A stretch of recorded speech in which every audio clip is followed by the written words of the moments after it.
రాజసూయాగం అంతా పరిపూర్ణమైపోయేటటువంటి స్థితికి వచ్చింది.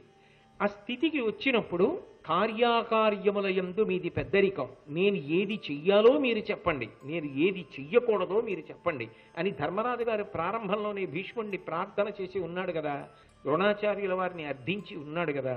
అందుకని భీష్ముడు లేచి ధర్మరాజుని పిలిచాడు. ఎటువంటి భీష్ముడు? అసలు ఆ పద్యరచనలో ఉంది అందం. శాంతనవుడు భీష్ముండు ప్రశాంతుడు తత్క్రతువు చూచి సంతుష్టుండై అంతకతనూజునకు ధృతిమంతునకు అత్యంత ధర్మమతికి ఇట్లనియన్. ఎవరిని పిలిచి మాట్లాడుతున్నాడు అంటే ధర్మరాజుని పిలిచి మాట్లాడుతున్నాడు. మాట్లాడుతూ ఎవరు? శాంతనవుడు, శంతన మహారాజు గారి యొక్క కొడుకు భీష్ముండు, గొప్ప ప్రతిజ్ఞ చేసి భీష్మనామంతో ప్రసిద్ధికెక్కినవాడు, ప్రశాంతుడు. ఆయన మనసులో ఏ పక్షపాతాలు లేవు. ఆయన ప్రశాంతుడు. ప్రశాంతుడు అన్న మాటకు అర్థం ఏమిటో తెలుసా? ఎప్పుడూ ప్రశాంతంగా ఉంటాడు అన్న మాటకు అర్థం తప్పు జరిగితే ఒప్పుకుంటాడు అని కాదు, తప్పు జరిగితే ఖండిస్తాడు, ఉత్తర క్షణం తన స్థితి తాను పొందుతాడు. వదిలిపెట్టాలంటే వదిలిపెట్టేయగలడు, పట్టుకోవాలంటే పట్టుకోగలడు, రెండూ చేయగలడు. అది ప్రశాంత చిత్తం. ఇంత ప్రశాంతుడు తప్పు జరిగిందనుకోండి ఇలా వేలు పెట్టి చూపించి మాట్లాడతాడు. అది అంతేగాని తప్పు జరిగినా చూస్తూ కూర్చుంటాడని మీరు అన్వయం చేయకూడదు. అది ఆయన గొప్పతనం భీష్ముడు. ఎప్పుడూ ప్రశాంతుడు. కానీ ఒక తప్పు జరుగుతుంటే దిద్దవలసి వస్తే అలా కనపడతాడు, ఇలా వేలు చూపించి కనపడతాడు. మీరు చూద్దరు కానీ అలా కనపడేవాడిని ప్రశాంతుడని పిలుస్తున్నాడు. అది విచిత్రం. ప్రశాంతుడు తత్క్రతువు చూచి సంతుష్టుండై. బాగా జరిగింది. బాగా జరిగిందంటే పటాటోపమా కాదు, వైదిక నిష్ట. శాస్త్రవిహితంగా ఎలా జరగాలో అలా జరిగింది, అందుకు సంతోషించాడు. అంతేగాని ఎంత పటాటోపంగా చేశారు అన్న దాని గురించి కాదు. తత్క్రతువు చూచి సంతుష్టుండై అంతకతనూజునకు. యమధర్మరాజు గారి అంశలో వచ్చినటువంటి ధర్మరాజు గారిని చూసి ధృతిమంతునకు. ధృతిమంతుట ధర్మరాజు గారు. ధృతిమంతుడు అంటే ధైర్యశాలి. దేని ఎందు ధైర్యశాలి? యుద్ధం చేయడానికి ధైర్యం కాదు అక్కడ కావలసింది. శాస్త్ర విహితముగా ప్రవర్తిస్తే అభ్యున్నతి కలుగుతుంది అన్న విషయంలో తిరుగులేని నమ్మకం ఉన్నవాడు. అది ధైర్యం. తప్ప శాస్త్రాన్ని పట్టుకున్నప్పుడు ఏదో కొద్దిగా అలజడి వచ్చిందనుకోండి భయపడిపోయి వదిలిపెట్టేసే లక్షణం ఉన్నవాడు కాదు. అంటే జరగబోయే సంఘటనలన్నీ ఏ ఇద్దరు తట్టుకోవాలో వాళ్ళ శీల వైభవంగా చెప్తున్నారు ఈ పద్యంలో. కాసేపట్లో అలజడి మొదలవుతుంది సభలో. ఏ కారణానికి అలజడి మొదలవుతుందో ఆ అలజడిని తట్టుకోగలిగిన లక్షణము ఉన్నవాళ్ళు వీళ్ళిద్దరు సుమా. అది ఆ గొప్పతనాన్ని ఆవిష్కరిస్తున్నారు. అందుకని చెప్పి ధృతిమంతునకు ధైర్యంగా నిలబడగలడు. అత్యంత ధర్మమతికి ఇట్లనియన్. చాలా ధర్మబుద్ధి కలిగినటువంటి ధర్మరాజు గారిని పిలిచి ఇలా అంటున్నాడు. అంటే ఒకవేళ ఇంకొక 10 నిమిషాల తర్వాత ఎవడరా నిన్ను భీష్ముడికి పెద్దరికం ఇవ్వమన్నవాడు అన్నాడు అనుకోండి సభలో ఎవడైనా, భీష్ముడికి పెద్దరికం ఇవ్వడం చాలా యోగ్యమైన మాట, నీకేమర్థమవుతుంది ఆయన పెద్దరికం అని నిలబడగలిగిన ధృతిమంతుడు. అంతేగాని ఎవడో ఏదో అన్నాడని నిజమేనంటే అనవసరంగా భీష్ముడిని అలా అన్నాను అని వేళ్లు విరుచుకునేవాడు కాదు. తానన్నదానికి తాను నిలబడగలిగినవాడు. అది ధృతి, అది ధైర్యం.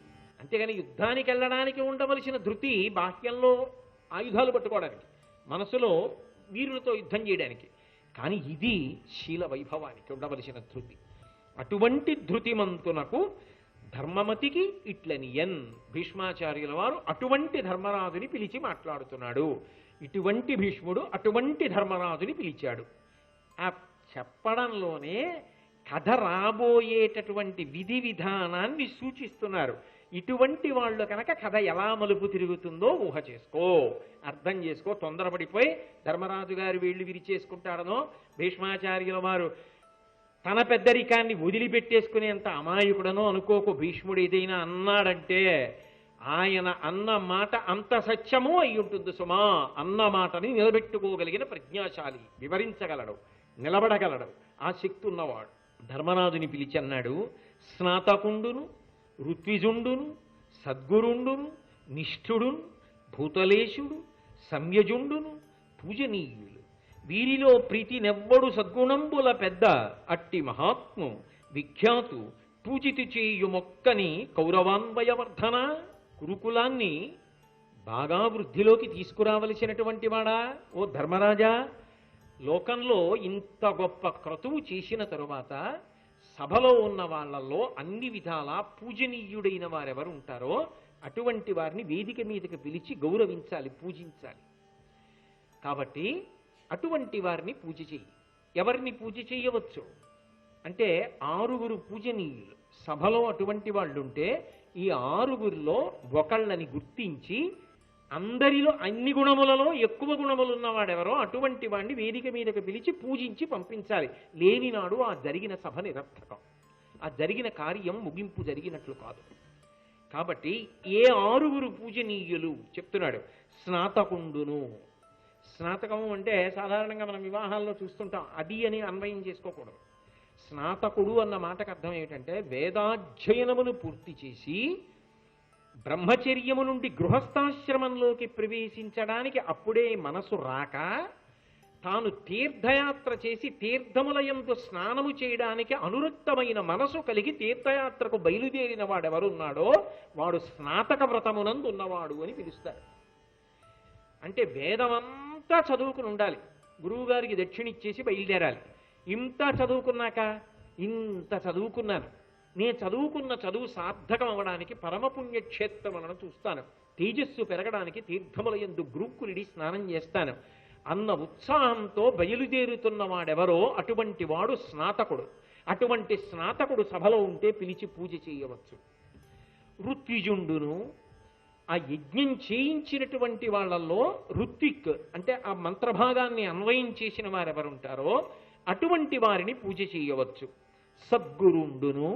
సద్గురుడు అంటే తనకి తాను నేను ఇంత గురువు గారిని, నేను అంత గురువు గారిని అని తోకలు తలకాయలు పెట్టుకు ప్రకటించుకున్నవాడని కాదు దాని అర్థం. ఎప్పుడూ బ్రహ్మమునందు రమించేటటువంటి మనసున్నవాడు. యోగరతో వా భోగరతో వా సంగరతో వా సంగవిహీన యస్య బ్రహ్మణి రమతే చిత్తం నందతి నందతి నందచ్చేవ. ఎప్పుడూ కూడా మనసు బ్రహ్మమునందు మాత్రమే రమించేటటువంటి లక్షణం ఉన్నటువంటి వాడెవరుంటాడో రాని పోని బాధ కలగని సుఖమే రాని ఏది వచ్చినా ఎప్పుడు భగవంతుణ్ణి స్మరిస్తూ ఆనందపడిపోయేవాడెవరుంటారో అటువంటి వారున్నారే వాడు సద్గురువు. తనరంగ తేజంబు తనువు దాన చేయుచునున్న సత్సేవ్యుండు. సత్పురుషుల చేత సేవింపబడుతుంటాడు. అక్కడ వేశాడు అసలు మాట. గుర్తుపట్టలేని వాడు ఛాందసం అంటాడు. గుర్తుపట్టలేని వాడు ఆయన భగవంతుడు ఏమిటంటాడు. గుర్తుపట్టలేని వాడు ఆయనకి గౌరవం ఏమిటంటాడు. అటువంటి వాడున్నాడే సత్సేవ్యుండు. సత్పురుషుల చేత సేవింపబడేటటువంటి లక్షణం ఉన్నవాడు ఎవరున్నాడో ఆయన పుండరీకాక్షుండు. తామర పువ్వుల వంటి కందులున్నవాడున్నాడే రామో రాజీవలోచన రామ కమలపత్రాక్ష సర్వసత్వ మనోహర రూపదక్షిణ్య సంపన్న ప్రసూత జనకాత్మజే అంటారు రామాయణంలో. పుండరీకాక్షుడు తామర పువ్వుల వంటి కందులున్నవాడు. ఎందుకంటే అన్ని రసములు శరీరంలో ఉన్న అన్ని అవయవాలు చెప్పలేవు, కానీ శృంగార రసం దగ్గర నుంచి భయం వరకు అన్ని రసాలని చెప్పగలిగినవి కళ్ళు ఒక్కటే. ఆ కళ్ళ యొక్క అందం ఆకర్షిస్తుంది. తామర పువ్వులు ఎలా ఉంటాయో అటువంటి కన్నులు కలిగినటువంటి వాడు కృష్ణుడు అనాది నిధనుడు. ఆయన ఇవాళ ఉండి రేపు లేనివాడు కాడు. ఈ సభలో ఉన్నటువంటి రాజులందరూ ఒకనాడు వెళ్ళిపోతారు. ఆయన వెళ్ళిపోవడం అన్నమాట ఉండదు. ఆయన ఈ సృష్టికి పూర్వమున్నాడు, ఈ సృష్టి ఉన్నప్పుడు ఉన్నాడు, ఈ సృష్టి వెళ్ళిపోయాక కూడా ఆయన ఉంటాడు. లోకంబులు లోకేశులు లోకస్తులు తెగిన తుది అలోకంబకు పెంజీకటి కావల ఎవ్వండేకాకృతి వెలుగు అతని నేసేవింటున్నంటారు. నత్ర సూర్యోభాతి నచంద్రతారకం నేమా విద్యుతో భాతి కుతోజమగ్ని త్వమేవ భాంతమనుభాతి సర్వం తస్య భాషా సర్వమిదం విభాతి అని ఉపనిషత్తు.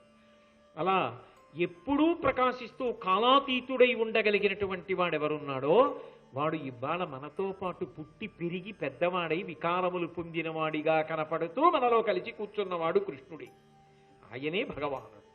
కాబట్టి కృష్ణుడు అనాది నిధనుడు, అభ్యనాభుడు. ఈ సమస్త సృష్టిని చేసిన వాడు చతుర్ముఖ బ్రహ్మగారు. ఆ సృష్టి చేసిన బ్రహ్మగారిని సృష్టించిన వాడు ఈయన. ఈయన నాభికమలంలోంచి బ్రహ్మగారు పుట్టాడు. కాబట్టి ఈయన అందరికన్నా ముందున్నాడు. ఎప్పుడున్నాడంటే ఎవరికీ తెలియదు, ఎప్పటి వరకు ఉంటాడంటే ఎవరికీ తెలియదు. ఆయనకి ఆది లేదు, అంతము లేదు. నిత్యుడు, సత్యుడు, నిరంజనుడు, నిరామయుడు, నిష్కళంకుడు, నిర్వికారుడు, శాశ్వతుడు, అచ్యుతుడు. అటువంటి వాడు అక్కడే ఉన్నాడు. కానీ వికారములు పొందినట్టు పుట్టినట్టు పెరిగినట్టు కనపడుతున్నాడు అంతే. కాబట్టి కృష్ణుడు అనాది నిధనుడు అబ్జనాభుడుండా అర్ఘ్యంబున కొలిందు నర్హులురులు కలరే. ఈ లక్షణాలు ఉన్నవాడు ఎవరైనా సభలో ఉంటాడా? ఇంకా ఆయన భగవానుడయ్యా. ఆయన ఉండగా ఇక పూజ స్వీకరించడానికి వేరొకరెవరవసరం? కాబట్టి ఆ కృష్ణ భగవానుడికి అర్ఘ్యమి అంటే పూజ చెయ్యి, ఆయనకి పూజ చెయ్యి, ఉపచారముతో ప్రారంభం చెయ్యి. కాబట్టి యజ్ఞపురుషుడు నిజానికి ఆయన కనపడేవాడు కాడు. స్వాహాకారంతో యజ్ఞం చేస్తే ఆ హవిస్సుని హవ్యవాహనుడై అగ్నిహోత్రుడు పట్టికెళ్ళి ఇస్తే స్వీకరించేటటువంటి పరబ్రహ్మం ఇవాళ మనందరితో కలిసి కూర్చుని కనపడుతున్నాడు. అటువంటి యజ్ఞపురుషుడు అఖిలులోక పూజ్యుడు. మనం పూజించడం కాదు, సమస్త లోకములు ఆయనని పూజ చేస్తుంటాయి. అఖిలలోక పూజ్యుడు అచ్యుతుడు. నువ్వు పొమ్మంటే పోయేవాడు కాదు, ఉండంటే ఉండేవాడు కాదు. అదో విచిత్రం. ఆయనని తొలగించగలిగిన వాడు లేడు, కానీ ఆయన లోకములను తొలగించగలడు. ఈ లోకములన్నిటినీ ప్రళయజలముల యందు ముంచెత్తగలడు. కానీ ఆయన లేకుండా పోవడం ఉండదు, లోకములన్నీ వెళ్ళిపోతాయి. అచ్యుతుడు. ఆయనని వెళ్ళమని అనలేవు, ఆయన్ని ఉండమని అనడానికి నీకు అధికారం ఉంది. హృదయ కుహరంలో కూర్చుని ఉంటాడు. నీవారస్సు కవత్తన్వి పీతాభాస్వత్యనూపమా అని వేదం చెప్తోంది కదా. ఇక్కడే హృదయ కుహరంలో కూర్చుంటాడు. అయ్యా మీరు వెళ్ళిరండి అంటే ఏం వెళ్ళిపోడు. అయ్యా మీరు ఉండండి అంటే 1,000,000 మంది వైద్యులు కూడి వచ్చినా కానీ మరణమయ్యడి వ్యాధి మాన్పలేదు. ఆయన ఉండాలనుకున్నంతకాలం ఉండేవాడు. ఆయన అసలు ఉండకపోవడం అన్నది ఎప్పుడూ ఉండదు. ఆయన ఇప్పుడు ఉంటాడు, అంతటా ఉంటాడు. ఆయనని గుర్తెరిగిన వాడు ఆయనే అయిపోతాడు. బ్రహ్మవిత్ బ్రహ్మైవ భవతి. ఆ బ్రహ్మమును తెలుసుకున్నవాడు బ్రహ్మమే అవుతున్నాడు. ఆయనకి కూడా ఇక వికారములు ఉండవు, ఆయనతో కలిసిపోతాడు. అటువంటి వాడు ఏమీ తెలియనట్టు సభలో కూర్చున్నాడు. అచ్యుత పూజింపు మధిప అది చూయ యజ్ఞఫలము. నువ్వు చేసినటువంటి ఈ రాజసూయ యాగానికి అంతటికీ కూడా ఫలితం ఏమిటో తెలుసా? ఆయన్ని పూజ చేయడమే. అంటే ఆయన ఇవాళ సభకొచ్చాడే, ఏమీ తెలియనట్టు నీ బంధువులా ప్రవర్తిస్తున్నాడే, ఏమీ తెలియనట్టు వచ్చి కూర్చున్నాడే, అది నీ అదృష్టం. ఆ అదృష్టాన్ని పండించుకో. ఈ యజ్ఞం చేయడానికి ఫలితం ఆయన సభలో ఉండడం. ఆయనని వేదిక మీదకి పిలిచి ఆయనని పూజ చేయవయా. ఆయన కన్నా అధికుడు ఎక్కడుంటాడు? ఆయన కృష్ణుడు భగవానుడు. ఇప్పుడు కృష్ణుడు భగవంతుడే అని భీష్ముడు ఖచ్చితంగా ప్రతిపాదన చేస్తున్నాడు. మీరు మహాభారతాన్ని పరిశీలిస్తే సభాపర్వానికి ముందు ఆదిపర్వం నడుస్తుంది. ఆదిపర్వంలో కృష్ణుడు ఎక్కడ కనపడతాడు అంటే ద్రౌపదీ వివాహ ఘట్టంలో కనపడతాడు. శ్రీకృష్ణ భగవానుడే అవతారమై ఇప్పుడు భూమి మీద తిరుగుతున్నాడు అని చెప్పి పరబ్రహ్మతత్వమును కృష్ణుని యందు ఆరోపించి చూపించి నిరూపణం చేసి ఇలా మాట్లాడి భగవంతుణ్ణి గుర్తించి పలికినటువంటి వాడు భారతంలో మొట్టమొదట ఈ పద్యం చెప్పిన వాడు భీష్ముడు ఒక్కడే. అంత గొప్పగా మాట్లాడాడు మహానుభావుడు. అంటే అదే సభలో ఉన్న భగవత్తత్వాన్ని గుర్తించి ఆయన కన్నా పూజ అందుకోవడానికి అర్హుడు లేడు, కాబట్టి ఆయనకి పూజ చెయ్యి అన్నాడు. అనగానే పూజ చేసేశాడు అనుకోండి. ఆ ముందు పద్యంలో అంత పరిచయం ఎందుకు? అంతటి మహాజ్ఞాని భీష్ముడు ఉన్నాడు. ఆ భీష్ముడికి ఏం తెలుసు? ఆ కృష్ణుడు గొల్లవాడు, రాజ్యమా ఏమైనానా? ఆయనకి అక్కడ పూజ ఏమిటి? ఆయన కూడా కాదు, వాడికి అక్కడ పూజ ఏమిటి? బుద్ధి ఉండక్కర్లా చెప్పడానికి భీష్ముడికి, చెయ్యడానికి నీకు, పుచ్చుకోవడానికి వాడికి అనేవాడు కూడా ఉంటాడు. సమాజం అన్న తర్వాత పూలదండలు వేసేవాళ్లే ఉంటారనుకోకండి, రాళ్ళు విసిరే వాళ్ళు కూడా ఉంటారు. నేను సేవింపక నాపదల్పడమని నిత్యోత్సవం బబ్బని జనమత్రుండనని సంసార మోహంబు పైగొనని జ్ఞానముగల్గని గ్రహగతుల్ కుందింపని మేలు వచ్చిన రాణి అవి నాకు భూషణములే శ్రీకాళహస్తీశ్వర. అది పెద్దరికం. తానన్నమాట తాను నిరూపణం చేస్తాడు భీష్ముడు. కృష్ణుడే పూజార్హుడు కాదు అని తెంపరితనంతో మాట్లాడగలిగిన అజ్ఞాని కూడా ఆ సభలోనే ఉంటాడు. మరి అందుకు నారదుడు అలా చూశాడు. ఇప్పుడే ఇందులో ఇంత గొప్ప వాళ్ళు ఉన్నారు, రాక్షసాంశలో ఉన్న వాళ్ళు ఉన్నారా అని నారదుడు అనడానికి కారణం అది. వ్యాసుని కన్నా నిజానికి గొప్పవాడేవాడు. ఆ వేదములన్నీ ఎవరి ముఖం నుంచి వచ్చాయి? ఆయన ముఖం నుంచి వచ్చాయి. ఆయన ఊపిరి వేదం. ఆ వేదమును విభాగం చేసిన వాడు వ్యాసుడు. అప్పుడు వ్యాసుడా? వ్యాసుడి కన్నా ఆయన గొప్పవాడా? కృష్ణుడు గొప్పవాడా? కృష్ణుడే గొప్పవాడు. మీరు ఈ కళ్ళజోడెట్టుకుంటే ఇది, ఆ కళ్ళజోడెట్టుకుంటే అది. నేను ఎందుకు మనవి చేస్తున్నానంటే శిశుపాలుడు నింద చేయలేదని సమర్థించడానికి కాదు, భగవంతుణ్ణి నింద చేయడానికి భాష సరిపోదని చెప్పడానికి. అందుకే ఋత్విజుండని విచారించి పూజించితే ద్వైపాయనుండుండ ధర్మయుక్తి, ఆచార్యుడని వినయమున పూజించితే కృతమతుల్ ద్రోణుండు కృపుడునుండా. ఆయన ఏమైనా గురువు గారిని పూజ చేస్తావా? నీ గురువు గారు ద్రోణాచార్యుడు అక్కడే ఉన్నాడు కదయా. ద్రోణుడి కన్నా ముందు నీకు పాఠం చెప్పిన కృపాచార్యుల వారు సభలో ఉన్నారు కదయా. నీకు పాఠం చెప్పిన గురువుగారులు మహానుభావులు ద్రోణాచార్యుడు కృపాచార్యుడు సభలో ఉండగా అంతకన్నా గొప్పవాడా? నీకేమన్నా గురువా? దీనికి పూజ చేస్తున్నావు కృష్ణుణ్ణి. శిశుపాలుడి కళ్ళజోడు, భీష్ముడి కళ్ళజోడు పెట్టుకోండి. ఆయన కృష్ణం వందే జగద్గురుం, ఆయన ఆచార్యులకు ఆచార్యుడు. ప్రస్థానత్రయంలో ఒకటైనటువంటి భగవద్గీతని కురుక్షేత్ర సంగ్రామ భూమి యందు లోకానికి ఉపదేశం చేసినవాడు. కటిక చీకటి అంటే అజ్ఞానం. కటిక చీకటిని తొలగించగలిగిన వాడెవరు అంటే, 1 సూర్యుడు, 2 చంద్రుడు, 3 దీపం. అజ్ఞానం అనేటటువంటి కటిక చీకటిని తొలగించగలిగిన వాడు మాత్రం గురువు ఒక్కడే. అటువంటి అజ్ఞానము బాగా ఎప్పుడు పట్టి ఉంటుందో అప్పుడు కృష్ణావతారం వచ్చింది. శుక్లపక్షం గొప్పదా కృష్ణపక్షం గొప్పదా? చీకటికి కృష్ణపక్షం గొప్పది. మళ్ళీ ఆ కృష్ణపక్షంలో రాత్రిలో అర్ధరాత్రిలో మధ్యతిది అష్టమి. ఆ అష్టమి నాటి అర్ధరాత్రి ఎంత చీకటి మనుష్యులకు. ఇక దేవతలకంటారా, దక్షిణాయనం చీకటి. చీకటైన దక్షిణాయనంలో కటిక చీకటి వాళ్ళకి అష్టమి, కృష్ణపక్షంలో మధ్యతిది. పితృదేవతలకు కృష్ణపక్షం చీకటి, శుక్లపక్షం పగలవు. పితృదేవతలకందరికీ చీకటి. లోకములో మనకి కాదు చీకటి, దేవతలకు చీకటి, పితృదేవతలకు చీకటి, మనుష్యులకు చీకటి, అందరికీ కటిక చీకటి. అటువంటి కటిక చీకట్లో అర్ధరాత్రి వేళ కారాగారంలో జలధరదేహు నాజాను చతుర్బాహు సరసీరుహక్షు విశాలవక్షు జారుగదా శంఖచక్ర పద్మ విలాసు కంఠ కౌస్తుభమణి కాంతిభాను కమనీయ కటిసూత్ర కంకణ కేయూర శ్రీవత్సలంచనంచిత విహారు మరుకుండల ప్రభాయుత కుంతలలనాటు వైఢూర్య మణిగణ వరకిరీటు బాలు పూర్ణేందు రుచిజాలు భక్త లోకపాలు సుగుణాలవాలు కృపావిశాలు చూచి తిలకించి పులకించి చోద్యమంది ఉబ్బి చెలరేగి వసుదేవుడు ఉత్సహించే అని భాగవతం దశమస్కంధం.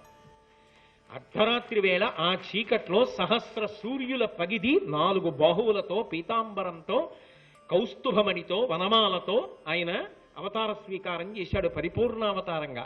ఎవరు కన్నారో ఆ తల్లిదండ్రులు స్తోత్రం చేశారు దేవకీ వసుదేవులు. అంత అర్ధరాత్రి వచ్చాడు అన్న మాటకు అర్థం ఏంటంటే, అందరి యొక్క అజ్ఞానమన్న చీకటిని తొలగించడానికి వచ్చాను. అందుకే జగదాచార్యుడిగా భగవద్గీతనిచ్చాడు. కుచేలోపాఖ్యానంలో అంటాడు, నేను సైతము కర్మాచరణము చేయు పగిది అంటాడు. ఆయన ఏ కర్మ చెయ్యక్కర్లా, కానీ లోకానికి మార్గం చూపించడానికి కర్మ చేసి చూపించాడు. అంతటి మహితాత్ముడు. గురువు దగ్గర చదువుకోకపోతే ఆ చదువు సార్థక్యం పొందదు అని చెప్పడానికి సాందీపని మహర్షి దగ్గరికి వెళ్ళి చదువుకున్నాడు. ఆచార్యులకు ఆచార్యుడెవరు అంటే కృష్ణ భగవానుడు. అందుకే ఆయన్ని జగదాచార్యుడు, జగద్గురు శబ్దం చేత పిలుస్తారు. అటువంటి జగద్గురువై సమస్త లోకముల అజ్ఞానాన్ని పోగొట్టగలిగినటువంటి కృష్ణ భగవానుడి యొక్క అనుగ్రహ విశేషము చేత ద్రోణాచార్య కృపాచార్యాదులు ప్రకాశించారు.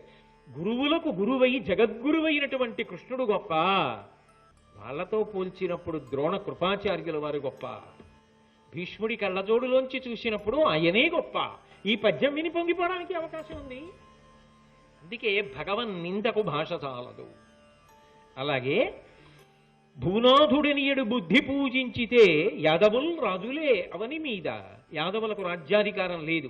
లేనప్పుడు యాదవులలో ప్రభవించినటువంటి కృష్ణ పరమాత్మకి రాజ్యాధికారం లేదు. రాజ్యాధికారం లేదు కాబట్టి రాజు కాడు.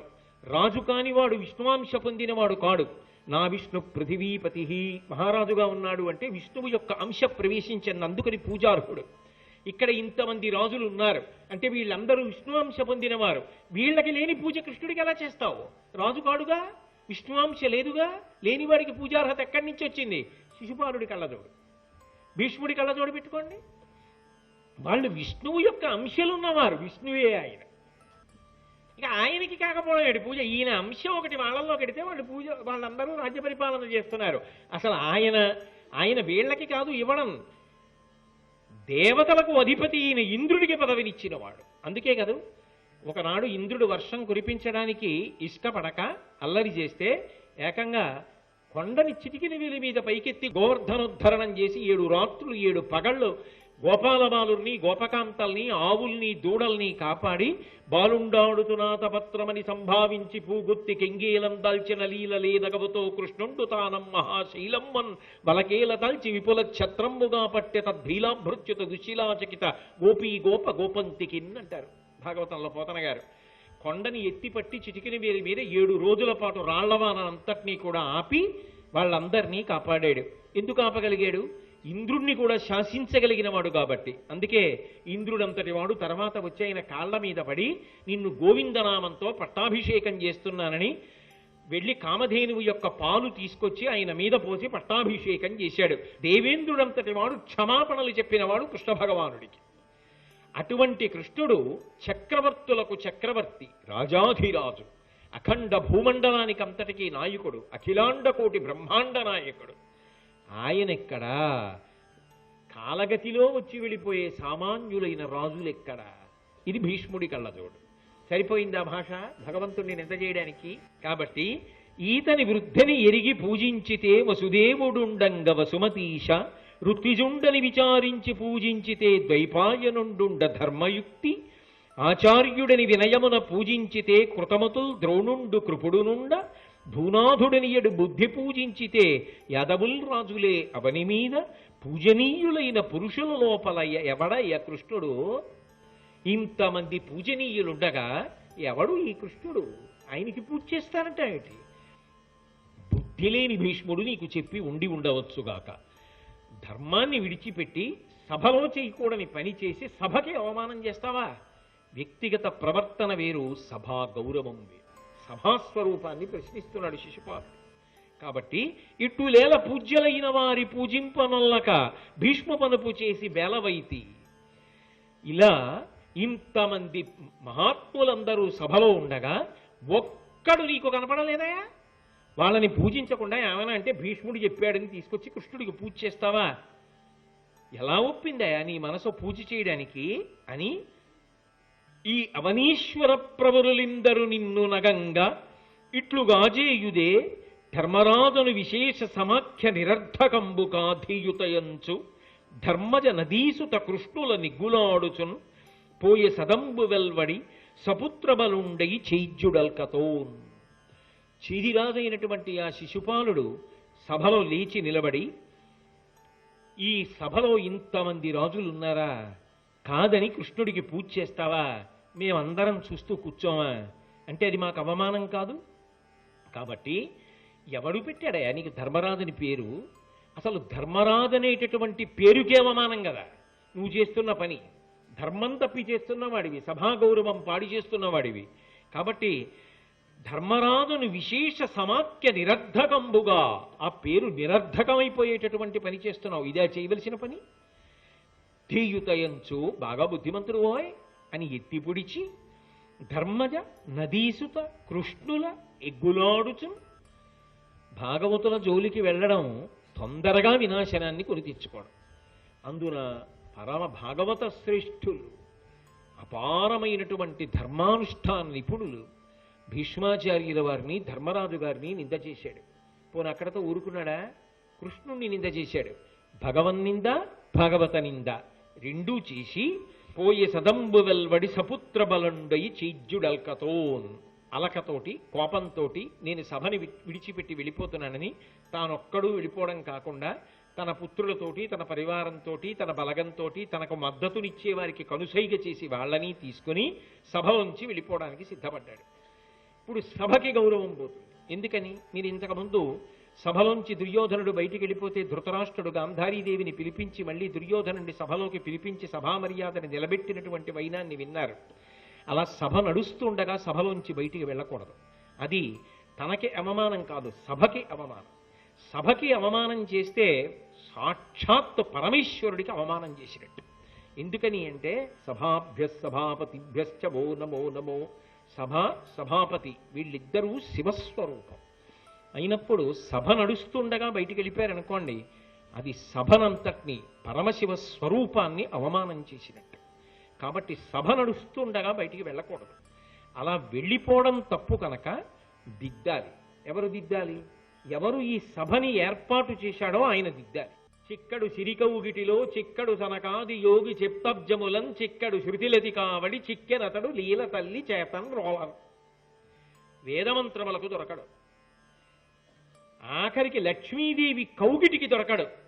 బహుకాలంబు తపించి వ్రతముల్ పాటించి కామించి నీ మహనీయోజ్వలపాదరీడు కణ సంస్పర్శాధికారంబు శ్రీ మహిళారత్నము తొల్లి కంచెనిది నేమం పేమియుం లేక ఈహి నీపాద యుగాహతింబడసి నేడత్యద్భుతం ఈశ్వర అంటారు కాళీయపద్దనంలో.